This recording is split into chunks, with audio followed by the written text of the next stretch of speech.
화재가 났던 원주중앙시장 나동에 대한 정밀 안전 진단 결과 긴급 보수가 필요한 D등급이 나왔습니다. 대규모 보강 작업이나 재건축 논의를 피하기 어려울 것으로 보입니다. 연일 미세먼지가 기승을 부리면서 대응책이 쏟아지고 있지만 취약계층이 모이는 사회복지시설은 대책조차 논의되지 않고 있어 미세먼지 사각지대에 놓여 있습니다. 환경미화원이 청소 차량 때문에 숨지거나 다치는 사고가 전체 사고의 37%를 차지하고 있습니다. 사고를 줄이기 위한 한국형 청소 차량 도입이 늘고 있습니다. 최근 농사 준비로 농업 부산물이나 쓰레기를 태우다 산불로 번지는 사고가 잇따르고 있습니다. 불법 소각은 미세먼지에도 적지 않은 영향을 주고 있습니다.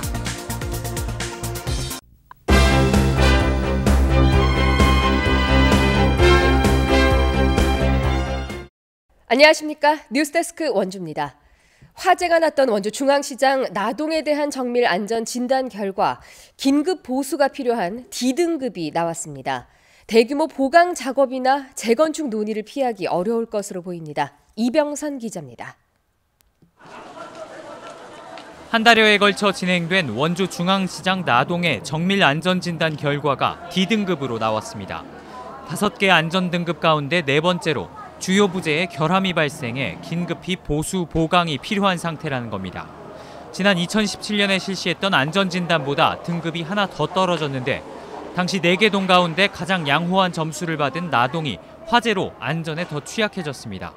현재 상태대로 그대로 그 건물을 사용할 수가 없는 단계로 결과가.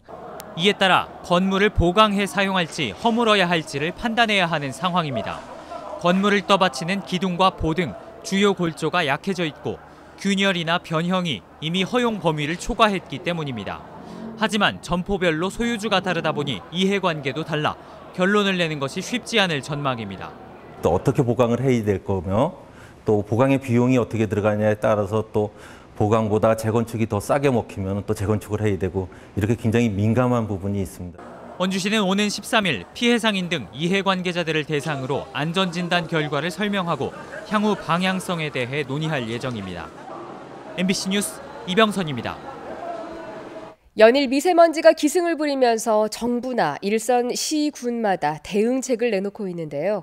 취약계층이 모이는 사회복지시설은 대책조차 논의되지 않고 있어서 미세먼지 사각지대에 놓여 있습니다. 황구선 기자입니다.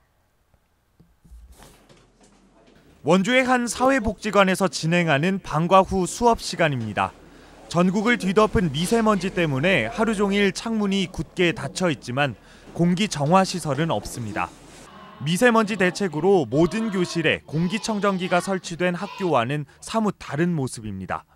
저소득층 아이들이 학교 끝나고 모여 돌봄이나 공부를 하는 지역 아동센터도 공기청정기가 없기는 마찬가지입니다. 밖에 있을 때 목이 처음에는 칼칼하고 조금 있다가 간지럽고.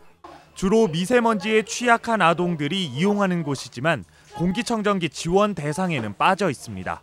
여기 아이들도 많이 생활을 하고 또 이런 공기 청정이 더 필요한 곳인데 많이 지원이 되지 않다 보니까 더 이제 활동하고 이러는데 많이 제약이 따르는 것 같아요.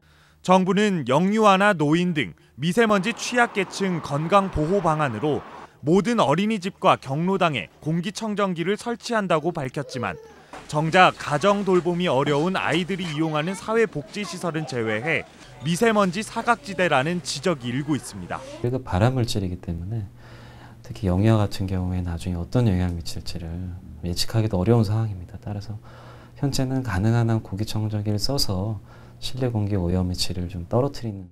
예산 부족으로 미세먼지에 적극적으로 대응할 수 없는 사회복지시설에도 정부의 관심과 지원이 필요해 보입니다. MBC 뉴스 황구선입니다. 최근 농사 준비로 농촌에서 농업 부산물과 쓰레기를 소각하는 일이 잦은데요. 불법 소각이 산불로 이어지는 경우가 많아서 위험한 데다 미세먼지에까지 영향을 주고 있습니다. 김상훈 기자가 보도합니다. 산 바로 아래에 있는 밭이 까맣게 탔습니다. 마을 주민이 쓰레기를 태우다 불씨가 바람에 날려 번진 겁니다. 불은 인근 묘목 130여 그루까지 태우고 나서야 꺼졌습니다. 앞서 지난 3일 원주에서도 밭에서 쓰레기를 태우다 불이 야산으로 번져 1000제곱미터의 산림 피해가 났습니다. 이처럼 쓰레기나 농업 부산물을 태우다 산불로 이어지는 일이 최근 잇따르고 있습니다. 벌써 이달 들어 12건이 발생했고 최근 5년간 발생한 1,430건 가운데 22%가량인 325건이 영농시작철인 3월에 발생했습니다. 소각하는 분들은 자신이 생각했을 때는 안전하다고 이제 생각을 하는데 이 바람이 부는다든가 하면은 자신이 어떻게 통제할 수 없는 정도로 빨리 확산이 되기 때문에 논이나 밭에서 쓰레기를 무단으로 태우거나 산과 가까운 곳에서 쓰레기를 태우는 것은 불법입니다. 산불을 내면 산림보호법에 따라 3년 이하 징역이나 3천만 원 이하의 벌금형을 받을 수 있습니다. 군데군데 불법 소각한 흔적들이 보이는데요. 이렇게 농촌에서 일상적으로 이루어지고 있는 불법 소각은 미세먼지에도 적지 않은 영향을 주고 있습니다. 국립환경과학원이 지난해 발표한 2015년 대기오염물질 배출 원인 자료입니다. 농업 부산물과 쓰레기 소각 등으로 발생한 생물성 연소가 도내 미세먼지 배출량의 13.3%, 초미세먼지의 26.5%를 차지했습니다. 전국 비율과 비교하면 2배 이상 높습니다. 도내에서 유독 생물성 연소로 인해 발생되는 미세먼지가 많은 겁니다. 이른 새벽에 굉장히 고농도 피익이 나타난다거나 이런 현상을 좀 저희가 자주 관측을 했거든요. 이런 경우에는 그 불법 소각을 의심할 만한 그런 정황 증거라고 보여지고요. 불법 소각 행위에 대한 단속이 이뤄지고 있지만 소각이 이른 아침이나 저녁에 이뤄져 적발하기가 쉽지 않습니다. 쓰레기나 농업 부산물 불법 소각 행위, 산불과 미세먼지 발생의 한 원인이 되고 있습니다. MBC 뉴스 김상훈입니다. 최근 3년 동안 전국에서 환경미화원 18명이 숨지고 다친 사람도 1,800명이 넘습니다. 청소 차량 때문에 발생하는 사고를 줄이기 위해서 한국형 청소 차량 도입이 늘고 있습니다. 홍한표 기자가 보도합니다. 재활용품 집화장에 생김새가 낯선 청소 차량이 들어옵니다. 정성군이 전국에서 최초로 4대를 도입한 한국형 안전 청소 차량입니다. 한국형 청소 차량의 가장 큰 특징은 발판을 없애고 이렇게 탑승 공간을 따로 마련했다는 데 있습니다. 운전자가 차량 뒤쪽을 볼 수 있는 영상 장치가 설치됐고 사고가 자주 발생했던 덮개는 사람이 끼면 자동으로 열리도록 개선됐습니다. 360도 어라운드 구가 설치돼서 그 운전 주무관님이 환경미화원 청소하시는 모습을 다 보실 수 있고요. 지난 2015년부터 3년 동안 전국에서 환경미화원 18명이 숨지고 다친 사람도 1,800명이 넘습니다. 사고의 37%는 청소 차량으로 인해 발생했는데 한국형 청소 차량은 기존 차량의 문제점을 크게 개선했습니다. 정성군은 올해 1월부터 환경미화원 근무 시간도 낮 시간으로 바꿨습니다. 그전에는 야간 격리를 입어도 어두워서 좀 위험한 요소가 많았는데 지금은 밝은 환경에서 일하다 보니까 보다 안전합니다. 한편 환경부는 지난 6일 환경미화원 안전을 위해 주간 작업을 원칙으로 정하고 작업자 위치를 확인할 수 있는 영상 장치 의무 설치 등의 내용을 담은 작업 안전 지침을 전국 지자체에 통보했습니다. MBC 뉴스 홍한표입니다.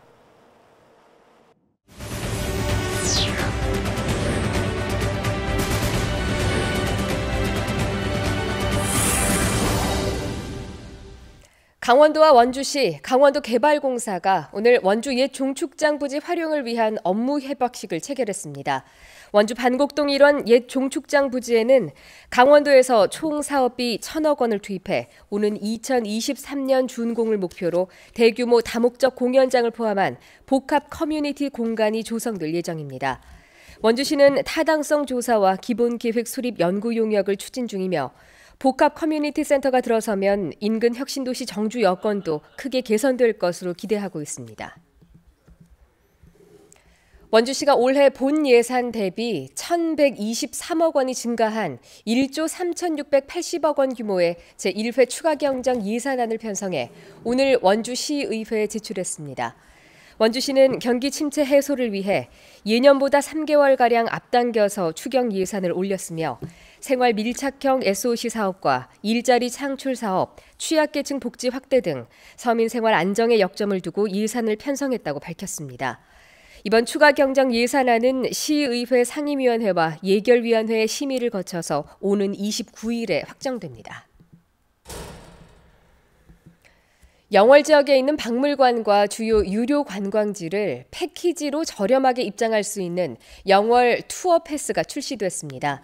영월 투어 패스는 72시간 동안 장릉, 청령포, 고시굴, 동강 사진박물관 등 8개 유료 관광지에 입장할 수 있는 자유이용권과 48시간 동안 주요 관광지 3곳에 입장할 수 있는 2일권입니다. 뉴스데스크 원주를 마칩니다. 고맙습니다.